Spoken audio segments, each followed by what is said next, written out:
শুভ সন্ধ্যা, আপনাদের সাথে আছি তাওফিকা রহমান। প্রিয় দর্শক শ্রোতা, সবাইকে শুভেচ্ছা জানিয়ে শুরু করছি শুভ সন্ধ্যার আজকের আয়োজন। আজকের শুভ সন্ধ্যায় থাকছে আগামীকাল ঢাকায় এনটিভি হাইলাইটস এবং চিত্রশিল্পী সালমা আবেদিন পৃথির সঙ্গে আলাপচারিতা। প্রথমেই আগামীকাল ঢাকায়।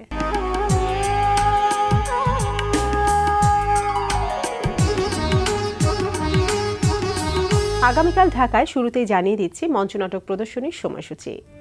বাংলাদেশ শিল্পকলা একাডেমির পরীক্ষণ থিয়েটার হলে আগামীকাল সন্ধ্যা ৭টায় প্রদর্শিত হবে প্রাঙ্গণিমল প্রযোজিত নাটক শেষের কবিতা।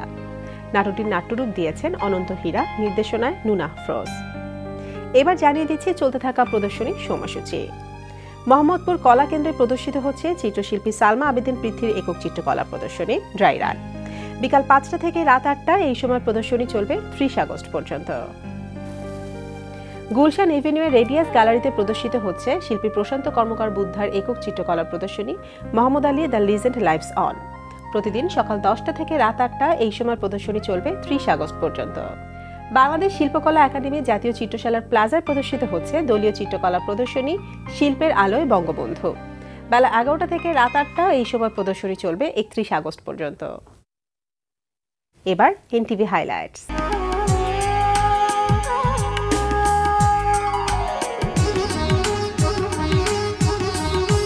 জানিয়ে দিচ্ছে কি থাকছে এনটিভির রাতের অনুষ্ঠান মালায়। সন্ধ্যা 6টা 45 থাকছে গৌতম মণ্ডলের প্রযোজনায় তথ্য ও প্রযুক্তি ভিত্তিক অনুষ্ঠান সাইটেক ওয়াজ। রাত 8টা 20 থাকছে ফেরদৌস হাসানের পরিচালনায় ধারাবাহিক নাটক মায়া।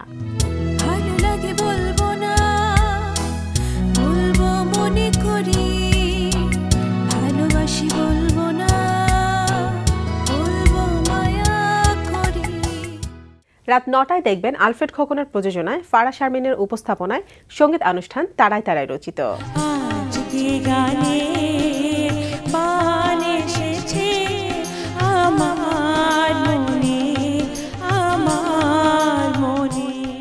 রাত 9টা 40 থাকছে সুমন আনোয়ারের পরিচালনায় ধারাবাহিক নাটক সিনেমাওয়ালা। তুমিও তো আমার বন্ধু ছিলে, খোঁজ নিয়েছো? ওরে তো ছিল আমার বান্ধবী ড্রাইভার হয়ে। আরে কি আশ্চর্য, তোমরা দুজন একই কথা বলবো নাকি? তাইলে বলো, আমি রুমের ভিতরে ঢুকে যাই। তোমরা আরে না, সরি না, মানে অনেকদিন পর দেখা হলো তো সেই জন্য। আচ্ছা আয় আয় আয়, আমি নাস্তা দিতে দিই, আয়। রাত 11:30টায় দেখবেন শিশির সালমানের পরিচালনায় অনুষ্ঠান অ্যাডভেঞ্চার ম্যান।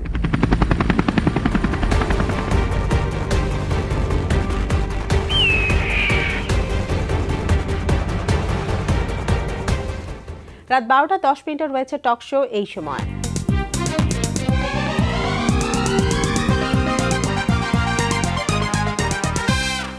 এই ছিল এনটিভির অনুষ্ঠান সূচি। এরপর আসছি আলাপচারিতায়।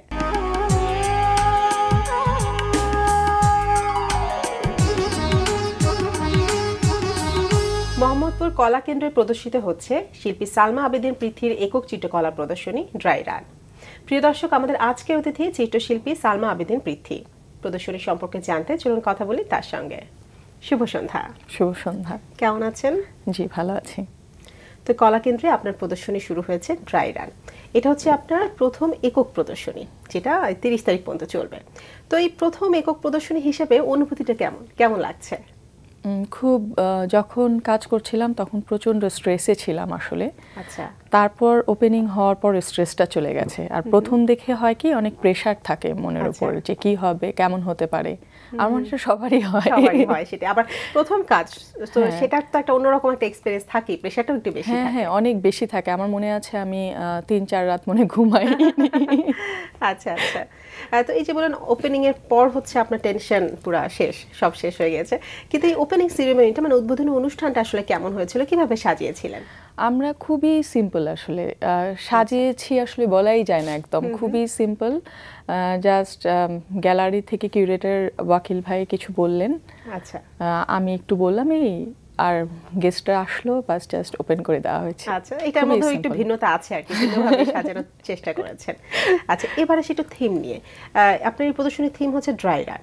মানে এখানে আপনি, আমরা যতদূর জানি যে মেয়েদের মনোভাবনা, চিন্তা ধারণা, ভালো লাগা না ভালো লাগা সবকিছু নিয়ে কাজ করেছেন। তো ড্রাই রান এই নামটা কেন, এই নামটা পেছনে কারণ কি? আসলে আমি যেই সময়ে কাজটা শুরু করেছি, জি।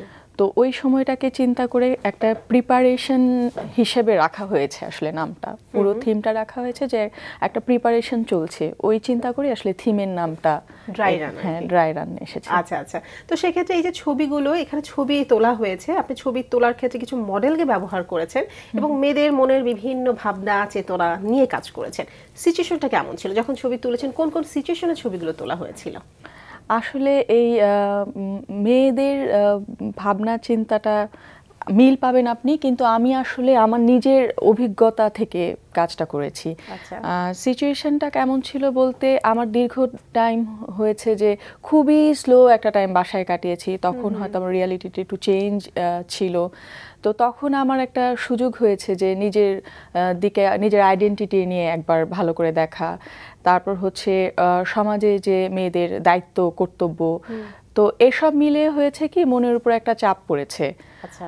তারপর আপনি যদি খেয়াল করে দেখেন যে নিউজ পেপার খুললে অথবা ফেসবুকেই আপনি যদি যান, যে ধরনের ভায়োলেন্স নিউজগুলো হয় বা মেয়েরা যে হয়রানির শিকার হয়, সেইগুলো নিয়ে আমার প্রচণ্ড স্ট্রাগল ছিল ওই টাইমটাতে। তারপর ওই স্ট্রাগলগুলো নিয়ে মনের উপর এত চাপ পড়েছে যে আমি অনেকটা বলা যায় ট্রমাটাইজ হয়ে গেছি, যে তখন চিন্তা করেছি যে আমি এই বিষয়টা নিয়ে আসলে আমি কাজ করব।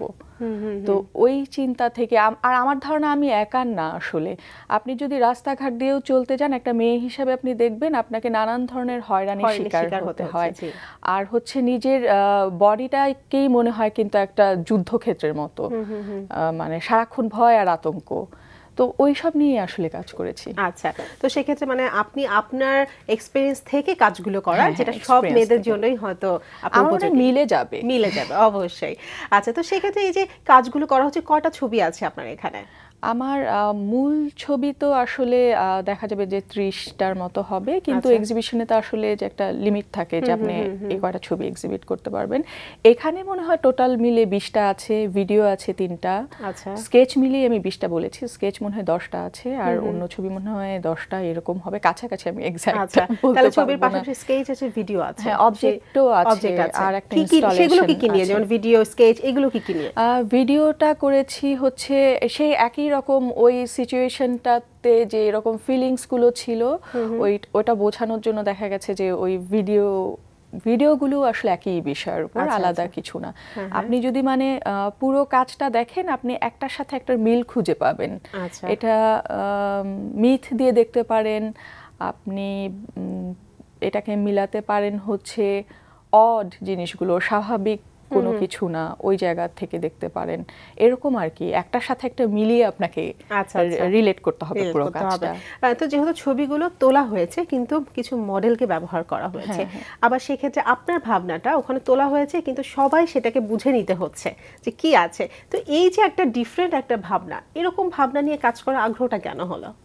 আমার মনে হয়েছে যে এরকম কিছু একটা করি যেখানে হচ্ছে আমরা সবাই তো আসলে এই ভোগান্তিগুলোর শিকার, তো ওই ভোগান্তিগুলো নিয়েই আসলে এত বেশি চাপ পড়েছে। আর আমি মনে হয় যতটুকু বুঝি আমাকে, যে আমার মনে হয় যে আমি যেই বিষয়টা দ্বারা খুব বেশি প্রভাবিত হই, ওই বিষয়টা নিয়ে আমি আসলে কাজ করতে চাই, অনেক বেশি নিজেকে রিলেট করতে পারি ওটার সাথে। তো ওই রকম চিন্তা থেকে মনে হয়েছে যে না, আমি এটা নিয়ে কাজ করব আসলে। আচ্ছা আচ্ছা, তো সেক্ষেত্রে রেসপন্স কেমন পাচ্ছেন? যেহেতু একটা নতুন একটা চিন্তা, এত নতুন একটা কাজ, ভালো একটা কাজ, রেসপন্স কেমন পাচ্ছেন? আমি যেহেতু কোনো কিছু কাউকে চাপিয়ে দিয়ে বোঝাতে চাচ্ছি না যে আমি এই ছবিটা এই কারণেই তুলেছি বা এই ভিডিওটা এই কারণেই তুলেছি, আমি জাস্ট সময়টা ব্যাখ্যা করছি। তো যখন ছবি দেখছে একজন ছেলে একভাবে বর্ণনা করছে, একটা মেয়ে আরেকভাবে বর্ণনা করছে, এই জিনিসটা খুবই মজার। যেমন আমি আপনাকে বলি, আপনি যদি একটা ছবি দেখেন, ওখানে আছে যে একটা বাঘের মতো একটা শরীর একটা মেয়ের উপরে উঠে আছে এরকম। তো একজন দেখে আমাকে বলল, ছোটবেলায় কি আপনি কি কখনো ভূতের ভয় পেয়েছেন? না হলে এরকম বাঘের উপরে কেন, বা কোনো আত্মা কি ভর করেছে, এরকম ছবি কেন তুললে? এটা কি ছেলে বলেছে? একটা ছেলে বলেছে। তো আরেকজন নারী এসে বলল যে আমি এটা অনেক বেশি রিলেট করতে পারছি, আমার দম বন্ধ হয়ে আসে দেখলে যে এটা এত মেল ডমিনেটিং একটা সোসাইটি, এখানে আসলে মেয়েদেরকে তো এভাবেই করে ডমিনেট করা হয়।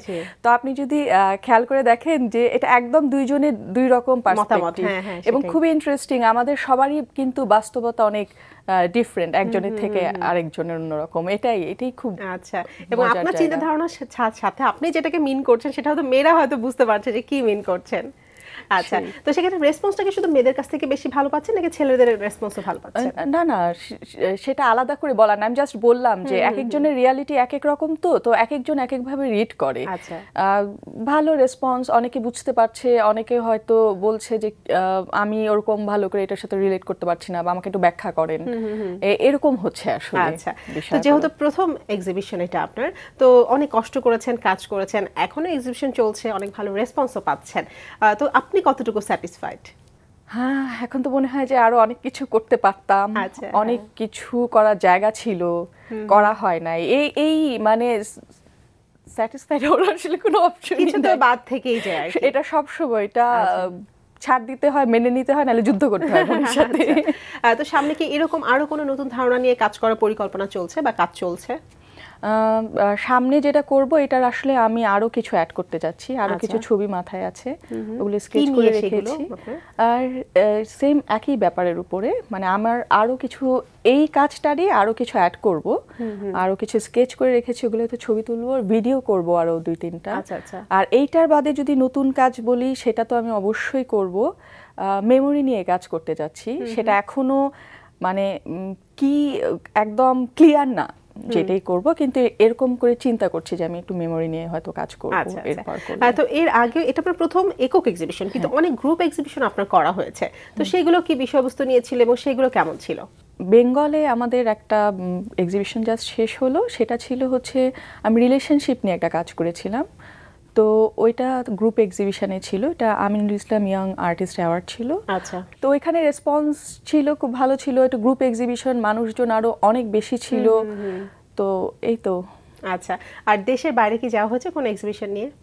দেশের বাইরে যাওয়া হয়েছে, আমার একটা স্লাইড শো ছিল নেপালের, ফটো কাঠমান্ডু, ওইখানে যাওয়া হয়েছে, কাজ দেখানো হয়েছে। আর আমার একটা এই 22 তারিখে একটা শো গ্রুপ এক্সিবিশন চলছিল, সেটা হচ্ছে লন্ডনের অ্যাটকিনসন গ্যালারিতে। আচ্ছা, তো ওটাও গ্রুপ এক্সিবিশন, ওইটা আরেকটা কাজের। আচ্ছা, মোটামুটি অনেকগুলো কাজই আছে আর কি এখন। না, মোটামুটি অনেক বেশি কাজ নেই আসলে, বলতে গেলে 3টা কাজ বলতে পারবো। আচ্ছা, এই যে ছবি তোলা, এই আগ্রহটা কবে থেকে ছিল? এটা কি ছোটবেলা থেকে এই আগ্রহ ছিল নাকি পরে হঠাৎ করে এসেছে? না, ছোটবেলা থেকে সবার যা হয় ক্যামেরার প্রতি আগ্রহ থাকে, বাসার বড়দের ক্যামেরা থাকে, এটা ধরতে গেলে সবাই মাইট দেয়, এর বাইরে আর কিছু মনে নাই। আর যেটা হয়েছে, আসলে আমার একটা কলিগ ছিল, ওর ছবি, ও একদিন ওর একটা পোর্টফোলিও নিয়ে এসেছিল, যেটা দেখে আমার খুবই ভালো লেগেছিল। তখন আমার মনে হয়েছিল যে আচ্ছা আমি তাহলে এরকম ফটোগ্রাফি শিখবো, খুব ইন্টারেস্টিং। ওই রকম একটা চিন্তা থেকে আসলে শুরু করা। তো সেক্ষেত্রে যে ছবি যখন তোলা হয়, বিভিন্ন সিচুয়েশনে তো ছবিগুলো তোলা হয়, সেটা আপনি এখন যে থিম করছেন সেটা না, এছাড়াও তো বিভিন্ন সময় আপনি বেছে বেছে ছবি তুলছেন, কতটুকু কঠিন থাকে? কারণ তখন তো একটা টাইম থাকছে, ইনভায়রনমেন্ট থাকছে, সেটাকে কিভাবে আপনি ব্যালেন্স করে নেন? কতটুকু কঠিন থাকে এই কাজটা করা? ফিজিক্যালি যতটুকু না কষ্ট করতে হয়, আমার কাছে মনে হয় অনেক বেশি মেন্টালি স্ট্রাগল করতে হয়। আচ্ছা, ধরেন আমি যে ছবিটা তুলতে চাচ্ছি, আমি চাচ্ছি যে জিনিসটা এরকম হোক, সিচুয়েশনটা হয়তো ওরকম কন্ট্রোল করা যায় না, বা আমি যেটা চাচ্ছি হচ্ছে না, তখন অনেক বেশি স্ট্রাগলের মধ্যে দিয়ে যেতে হয়। আচ্ছা আচ্ছা, তো ওইটাই আমার কাছে অনেক, ফিজিক্যালি তো অনেক ধরনের প্রবলেম ফেস করাই লাগে বা করতে হয়, আসা যাওয়া, রাস্তায় জ্যাম, সেটা তো আছে, এগুলো তো সাথে আছেই। বা যার ছবি তুলতে যাই, সে আজকে বললো হয়তো যে ঠিক আছে আসো, তারপর যাওয়ার আগে বললো যে না আমার আজকে মুড ভালো না, এটা আসলে বলা হয় না যে আমি অমুক কাজে চলে গেছি, সরি। সেও হয়তো ব্যস্ত থাকছে, কারণ তার দিকটাও চিন্তা করতে হচ্ছে, সেও ব্যস্ত থাকে। তখন দেখা যায় যে আমি ওইভাবে করে পুরো দিনটা রাখলাম, কিন্তু বাদ হয়ে গেল। আচ্ছা, মানে কিছু সীমাবদ্ধতা থেকেই যায় সব কাজের ভেতরে, এবং এর ভেতরেই আমাদের কাজ করতে হচ্ছে। আচ্ছা, তো কথা বলে অনেক ভালো লাগলো, আপনার প্রদর্শনী সাফল্য কামনা করছি, সেই সাথে শুভ সন্ধ্যা আসার জন্য অনেক অনেক ধন্যবাদ। আপনাকে অনেক ধন্যবাদ। প্রিয় দর্শক, কথায় কথায় আমরাও চলে এসেছি অনুষ্ঠানের শেষ প্রান্তে। আমাদের সঙ্গে যোগাযোগের ঠিকানা প্রযোজক শুভ সন্ধ্যা, এনটিভি, বিএসসিসি ভবন, 7 তলা, 102 কাজী নজরুল ইসলাম এভিনিউ, কারণ বাজার, ঢাকা 1215। আমাদের ইমেল অ্যাড্রেস শুভসন্ধ্যা@ntv.com। প্রিয় দর্শক, এনটিভিতে সম্প্রচারিত সংবাদ ও অন্যান্য সকল অনুষ্ঠান দেখতে লগ ইন করুন www.ntvpd.com এ। সবাই ভালো থাকুন, সুস্থ থাকুন। শুভ সন্ধ্যা।